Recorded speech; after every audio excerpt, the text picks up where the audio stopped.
విష్ణు సహస్రనామ స్తోత్రం 2వ స్తోత్రం 10 నుండి 17వ నామాలు.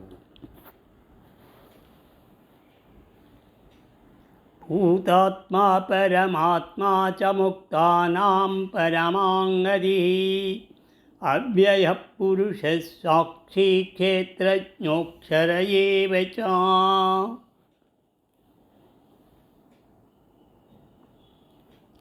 10వ నామం ఓం భూతాత్మనే నమః.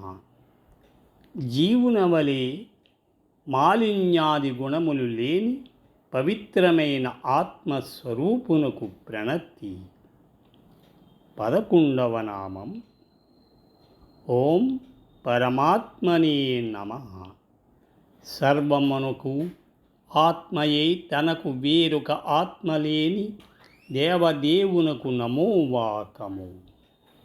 12వ నామం ఓం ముక్తానాం పరమగతయే నమః. మోక్షము పొందిన జీవ సమూహమునకు మిక్కిలి ఆశ్రయింపదగిన దేవదేవునకు దండములు.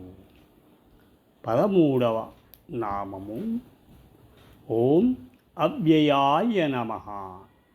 వినాశము గాని మార్పు గాని లేనివాడు, ముక్తులైన పురుషులకు వదలనివాడు, తరగని వైభవము కలవాడు అగు పురుషోత్తమునకు నమస్కారం. 14వ నామం ఓం పురుషాయ నమః.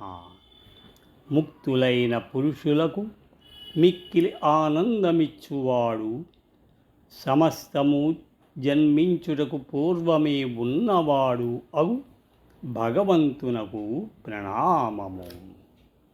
15వ నామం ఓం సాక్షినే నమః. శరీర మనస్సుల పనులను చూచుచుండువాడు, మోక్షము పొందిన వారిని దయతో చూచువాడు అగు భగవంతునకు ప్రణతి. 16వ నామం ఓం క్షేత్రజ్ఞాయ నమః. సమస్త జీవుల శరీరమును ఎరిగినవాడు, ముక్తులకు పరమపదము క్షేత్రముగా గుర్తించినవాడు అగు పరమాత్మనుకు వందనము. 17వ నామం ఓం అక్షరాయ నమః. నశించనివాడు, ఎన్నటికీ తరగని మహిమ కలవాడు, జరామరణములు లేనివాడు అగ పరమేశ్వరునకు నమస్కృతులు.